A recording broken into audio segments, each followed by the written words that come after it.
Hello guys, आप सब कैसे हैं। आशा करता सब ठीक होंगे। आज का कहानी है लोहार की कैद में यमराज। अभी तक जो भी मेरे चैनल को सब्सक्राइब नहीं किए हैं, कृपया हमारे चैनल को सब्सक्राइब करें और वीडियो को लाइक ज़रूर करें। आज की कहानी है लोहार की कैद में यमराज। बहुत पुराने ज़माने के बाद है। एक लोहार अपनी दुकान में बैठकर लोहा पीट पीट कर अपना काम कर रहे थे। तभी उसकी दुकान से 4 महात्मा और उसके शिष्य के गुजर हो रहे थे। शाम काफ़ी ज़्यादा होने के कारण उसे आगे चलने के लिए अच्छा नहीं सोचा था। उन्होंने लोहार के दुकान में गया और कहा कि क्या मुझे आज रात के लिए यहाँ रहने की व्यवस्था हो सकती है। उसके बाद लोहार कहता है कि यह कोई पूछने की बात है। आप जैसे महात्माओं को शरण देने और हमें आपके मेहमान नवाजी करने का मौका दो बहुत ही किस्मत से ही मिलता है। उसके बाद लोहार ने महात्मा जी के ठहरने की पूरी अच्छी सी व्यवस्था किया। उनका अच्छा से मेहमान नवाजी किया और उसके बाद उनका पूरे आने जाने के थकान के कारण होने वाले सभी प्रकार के दवाइयों का भी निवारण किया। जब महात्मा लोहार के यहाँ से जाने लगा तो महात्मा जी बहुत ज़्यादा खुश हुए थे। उसकी मेहमान नवाजी को देखकर इंग्लिश में महात्मा और उसके शीशे जाने की तैयारी कर रहा था।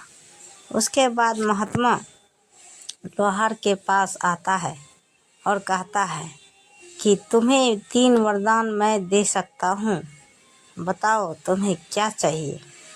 यह बात सुनकर लोहार काफ़ी ज़्यादा खुश हो जाता है।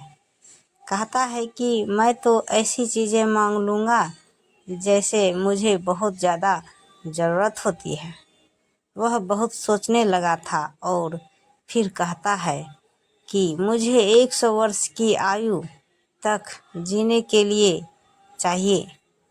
भगवान पर विश्वास की सत्य कहानी। महात्मा कहता है कि यह लो गया, अब तुम 100 वर्ष तक जिंदा रहोगे। उसके बाद उसने महात्मा कहता है कि तुम अपना अगले इच्छा बताओ, मैं ज़रूर उसे पूरा करूँगा। कुछ सोचने के बाद लोहार फिर कहता है कि आप मुझे ऐसा वरदान दीजिए कि मेरे दुकान में कभी काम की कमी ना हो। महात्मा ने लोहार को ऐसा वरदान दे दिया और कहा कि अब से 100 वर्ष तक तुम्हारे दुकान में किसी भी काम की कमी नहीं होगी। उसके बाद महात्मा जी ने कहा कि अपना तीसरा वरदान बताओ।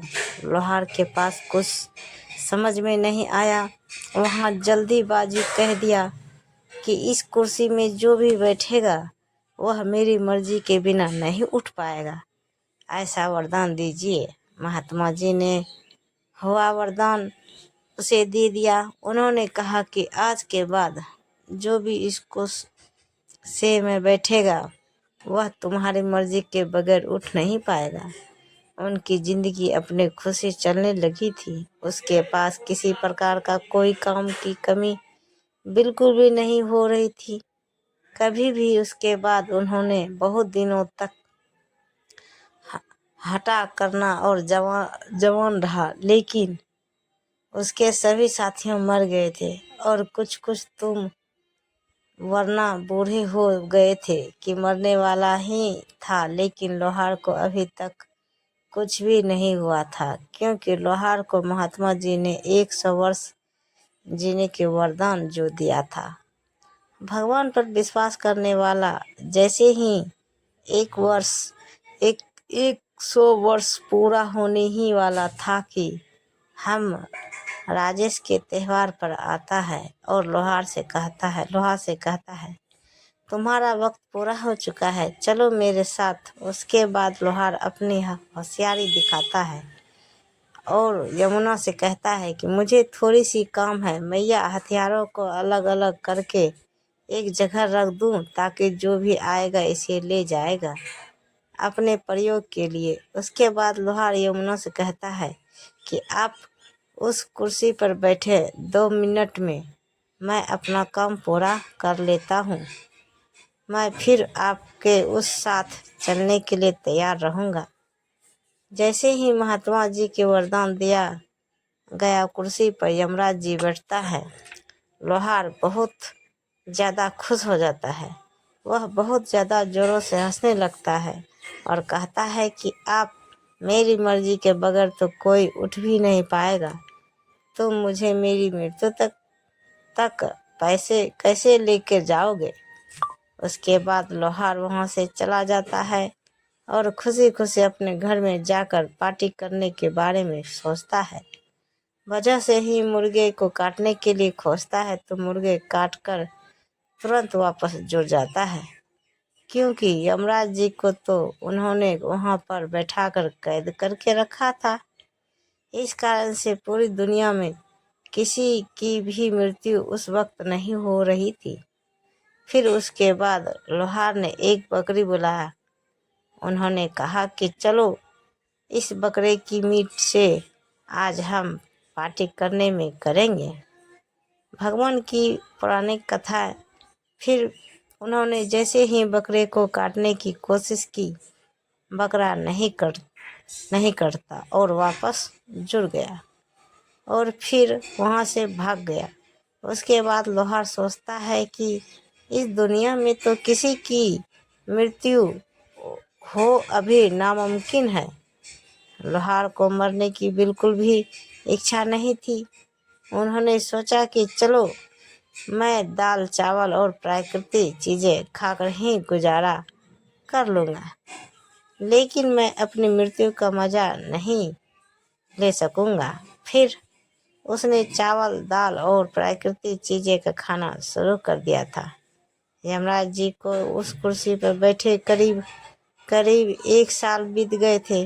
पूरी दुनिया में तबाही का मंजर था, क्योंकि किसी की भी मृत्यु में न होने के कारण आसमान पूरी तरह से मच्छर मक्खियों से काला पड़ गया था। उसके बाद खेतों खलिहान खालियानों में पूरी सदस्य तितलियों और मधुमक्खियों तथा जानवर बहुत ज़्यादा हो गए थे, जिस कारण से खेत खलिहान के सभी फसलें एक दिन में ही कहाँ जाया करता था।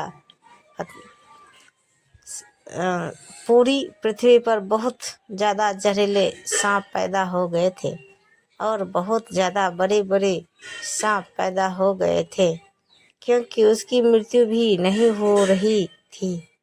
अब तो पूरी दुनिया के लोगों का जीवन और जीना मुश्किल हो गया था। फिर उसके बाद लोहार को अपने पर पछतावा होता है और कहता है कि मैंने बेकार में हेमराज को उस कुर्सी पर बैठा दिया।